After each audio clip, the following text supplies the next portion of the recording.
قرآن کے الفاظ کا جو حسن ہے، جہاں تک حسن معنوی ہے وہ تو ہر لفظ میں ہے، لیکن یہ حسن ظاہری، حسن صوتی، حسن لفظی، یہ اپنے کلائمیکس پر آپ کو نظر آئے گا سورہ رحمان میں۔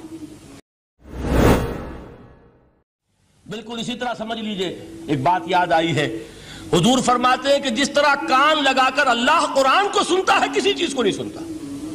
ہمیں نظر نہیں آتا نا، ہمیں معلوم نہیں ہے، ہم قرآن پڑھ رہے ہیں تو سننے والا کون ہے؟ سب سے زیادہ کان لگا کر خود اللہ۔ یہاں اس لیے مجھے یاد آیا کہ ابو موسیٰ اشعری کو کیا پتا تھا کہ کون سن رہا ہے؟ وہ اپنی کیفیت میں نماز میں تہجد میں قرآن کی تلاوت کر رہے تھے، اور ظاہر بات ہے ان کے گھر ایکڑوں میں بنے ہوئے نہیں تھے، ایک ایک کمرہ، ایک ایک کوئی حجرہ، ایسے ہی تو گھر تھے نا صحابہ کے، لہذا حضور پاس سے گزرے، آواز آئی، کافی دیر سنتے رہے۔ اس کے بعد آپ تشریف لے گئے، صبح فجر میں ملاقات ہوئی تو حضور نے تحسین کے انداز میں فرمایا، یا ابا موسیٰ انک قد اوتیت مزمارا من مزامیر آل داؤد، اے ابو موسیٰ تمہیں تو آل داؤد کے سازوں میں سے ایک ساز اللہ نے عطا فرما دیا ہے۔ جس طرح حضرت داؤد، لہن داؤدی مشہور ہے کہ جب وہ پچھلے پہر رات کو حمد کے ترانے الاپتے تھے، قرآن میں ہے کہ پرندے شامل ہو جاتے تھے ساتھ، اور پہاڑ وجد میں آتے تھے، پہاڑ بھی ان کے ساتھ شریک ہوتے تھے۔ تو جس طرح کا اللہ نے ان کو لہن عطا فرمایا تھا، حضور نے تحسین کے انداز میں فرمایا ہے ابو موسیٰ اشعری، اللہ نے تمہیں بھی آل داؤد کے سازوں میں سے ایک ساز عطا فرمایا۔ بہرحال قرآن مجید کا جو یہ میوزک ہے، قرآن کے الفاظ کا جو حسن ہے، جہاں تک حسن معنوی ہے وہ تو ہر لفظ میں ہے، لیکن یہ حسن ظاہری، حسن صوتی، حسن لفظی، یہ اپنے کلائمیکس پر آپ کو نظر آئے گا سورہ رحمان میں۔ لیکن قرآن میں یہ سورت اس اعتبار سے بھی ممتاز ہے، اس کی 4 آیات پر ذرا توجہ کریں گے، عجیب حقائق سامنے آئیں گے۔ جہاں یہ قرآن مجید کے حسن صوت اور حسن لفظی کی معراج ہے، وہیں اس کی پہلی 4 آیات میں 4 چوٹی کی چیزوں کا ذکر ہے، سب سے اونچی چیزیں۔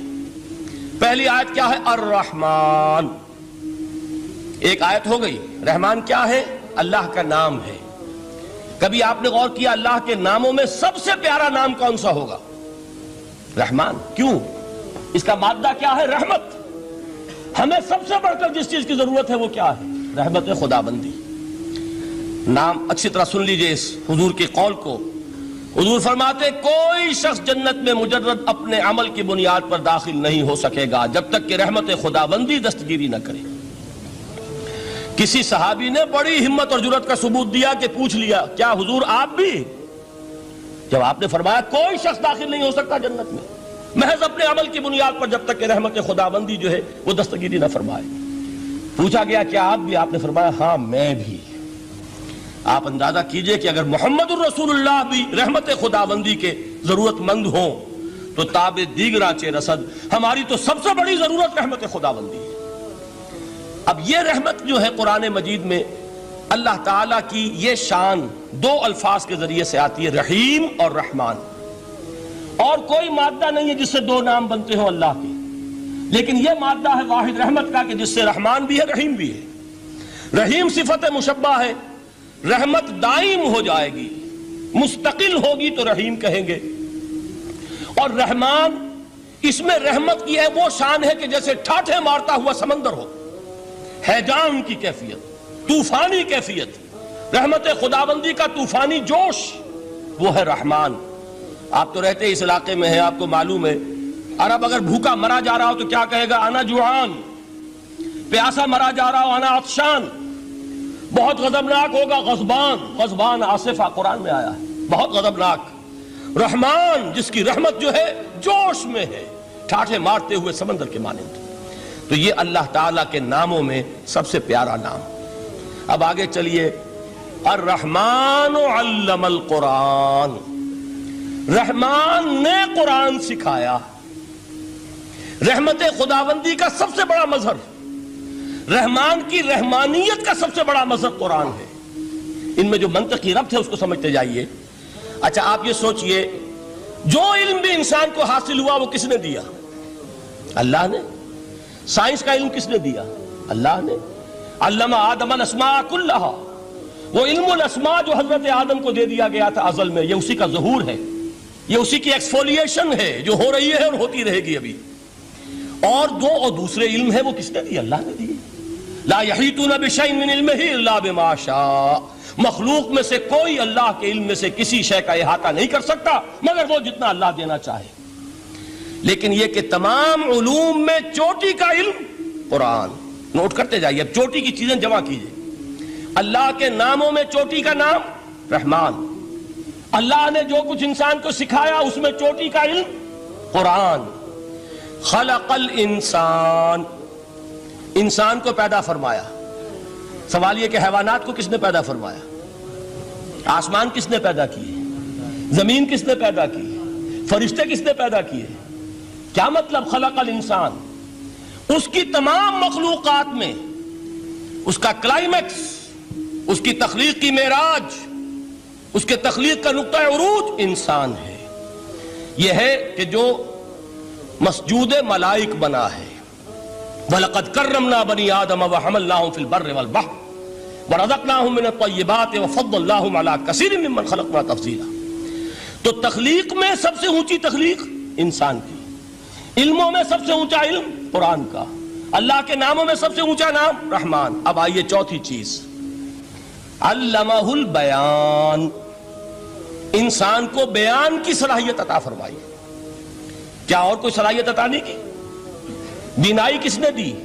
اللہ نے. اسی طریقے سے سماعت کس نے عطا فرمائی؟ اللہ نے. کتنی فیکلٹیز ہیں، کتنے ایکسٹرنل آرگنز ہیں سینس کے، کتنے انٹرنل سینسز ہیں جو اللہ نے دیے ہیں. لیکن یہاں بھی سمجھ لیجئے جتنی فیکلٹیز ہیں ہیومن فیکلٹیز، ان میں ٹاپ کی فیکلٹی جو ہے وہ اسپیچ ہے، کلام ہے، بیان ہے. جن لوگوں نے میڈیکل سائنس کا مطالعہ کیا ہے وہ جانتے ہیں کہ یہ برین ہے، ہیومن برین، اس برین میں جو وہ اوپر ایک زرد سا مادہ ہوتا ہے، گرے میٹر، اس کی ایک کوٹنگ ہوتی ہے، یہ ہائیسٹ ایوالوڈ فارم ہے. اور اس میں سب سے بڑا رقبہ جو ہے وہ سپیچ سینٹر کہلاتا ہے. اسی لیے انسان کو حیوان ناطق کہتے ہیں. حیوان کے اور انسان کے مابین امتیاز قائم کیا گیا، نطق، گویائی، بولنا. اب یہ کیا چیز ہوئی؟ انسان کی صلاحیتوں میں سے سب سے اونچی صلاحیت. 4 آیتیں ہو گئی نا. اللہ کے ناموں میں سب سے چوٹی کا نام رحمان. اس نے جو علوم پیدا کیے ان میں چوٹی کا علم قرآن. اس نے جو مخلوقات پیدا فرمائی ان میں چوٹی کی مخلوق انسان. انسان کو جو صلاحیتیں اور استعدادات عطا فرمائی ان میں چوٹی کی استعداد بیان. جمع کیجئے، نتیجہ کیا نکلے گا؟ وہ نتیجہ ایک حدیث نبوی کی شکل میں سامنے آتا ہے. پہلی حدیث میں نے یہی پڑھی تھی. اس کے راوی کون ہے؟ عثمان ابن عفان. میں حیران ہوتا ہوں وہ قافیہ یہاں بھی موجود ہے. رحمان، قرآن، بیان، انسان، عثمان، عفان. باپ کا نام بھی اسی وزن پر ہے، عثمان ابن عفان. عن عثمان ابن عفان رضی اللہ تعالی عنہ قال قال رسول اللہ صلی اللہ علیہ وسلم. حضرت عثمان شہید مظلوم ذو النورین رضی اللہ تعالی عنہ فرماتے ہیں کہ اللہ کے رسول صلی اللہ علیہ وسلم نے فرمایا خیرکم من تعلم القرآن وعلمہ. تم میں سے بہترین لوگ وہ ہیں جو قرآن سیکھیں اور سکھائیں. قوت بیان جو تمہاری ٹاپ فیکلٹی ہے، اس کا استعمال کسی گھٹیا کام کے لیے نہیں ہونا چاہیے. دیکھیے اردو میں محاورہ ہے کہ توپ سے مکھی نہیں ماری جاتی.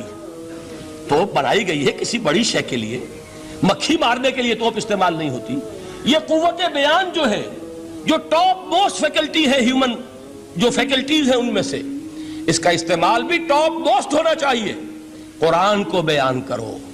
وہ جیسے کہ علامہ اقبال نے کہا ہے، بلکہ غالباً ان کے قبر پر آس پاس جو اشعار لکھے ہوئے ان میں سے ایک یہ بھی ہے: اگر یک قطرہ خونداری، اگر مشتے پرے داری، بیابامن تو آموزم طریق شاہ بازی را. اگر تمہارے اندر ایک قطرہ بھی خون کا ہے اور مٹھی بھر بھی پر اگر اللہ نے دیے ہیں تو اے میرے پاس آؤ کہ میں تمہیں شاہبازی کے طریقے سکھاؤں. اسی طرح جان لیجئے اگر اللہ نے قوت گویائی عطا فرمائی، اگر اللہ نے تمہیں حیوان ناطق بنایا، اگر اللہ تعالیٰ نے تمہیں یہ صلاحیت عطا فرمائی، اس صلاحیت کا مصرف دنیا کو نہ بناؤ، اس صلاحیت کا مصرف اللہ کے کلام کو پھیلانے پر اس کو صرف کرو. هي الحلقات تحفظني بآيات من القرآن، هي الحلقات تملأني بحب المصطفى العدنان.